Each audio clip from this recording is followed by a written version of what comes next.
அடுத்த ஆண்டு நடவுக்காக விதை நெல்களை எப்படி பாதுகாப்பது அப்படின்னு சொல்லிட்டு ஒரு 3 முறைகளை நம்ம சொல்லியிருந்தோம். அதில் கோட்டை கட்டுதல், மரப்பத்தாயங்களில் பாதுகாத்தல், சணல் சாக்குகளில் பாதுகாத்தல்.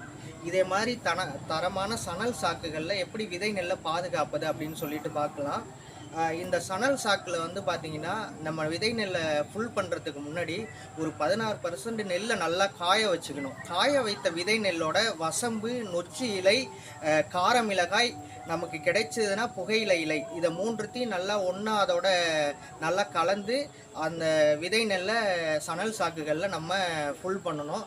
ஃபுல் பண்ண விதை நெல்களை நம்ம அந்த கோட்டை கட்டுதல் மரப்பத்தாயங்களில் எப்படி இந்த ஆண்டு இது பண்ணதை அடுத்த ஆண்டு நம்ம பிரித்தோமோ அதே மாதிரி நம்ம சணல் சாக்குகளில் பண்ண முடியாது.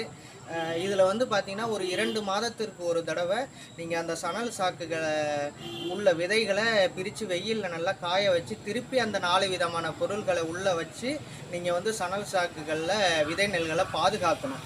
ஏன்னு கேட்டிங்கன்னா சணல் சாக்கு உங்களுக்கு ஓப்பன் ஸ்பேஸில் இருக்கிறது. இதில் வந்து பார்த்திங்கன்னா உங்களுக்கு அந்து பூச்சி அடிக்கிறதுக்கு அதிக வாய்ப்பு இருக்குது. சணல் சாக்குகள்லேயே உள்ளே இருந்ததுன்னா உங்களுக்கு ஈரப்பதம் அதிகமாகி விதைகள் முளைக்காமல் போகிறதுக்கும் உங்களுக்கு வாய்ப்பு இருக்குது.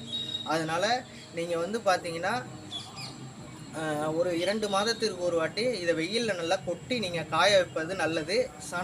விதை நெல்களை எக்காரணத்தை கொண்டும் லைலான் சாக்குகளில் ஃபுல் பண்ணி வைக்காதீங்க. லைலான் சாக்குகளில் ஃபுல் பண்ணி வைக்கும்போது உங்களுக்கு வந்து பார்த்திங்கன்னா அதில் ஈரப்பதம் வேர்வை அப்படியே அதிகமாகி அந்த விதைகள் எல்லாமே முளைப்பு திறன் இல்லாமல் போகிறதுக்கு 100% வாய்ப்பு இருக்குது. அதனால் உங்கள் விதை நெல்லை பாதுகாப்பதற்கு கோட்டை கட்டுதல் மரப்பத்தாயங்கள் இது முடியாதவங்க நீங்கள் இந்த சணல் சாக்குகளை மட்டும்தான் நீங்கள் பயன்படுத்தணும். லைலான் சாக்குகளை பயன்படுத்தினீங்கன்னா விதைகள் 100% சேதாரமாகிறதுக்கு வாய்ப்பு இருக்குது. நன்றி.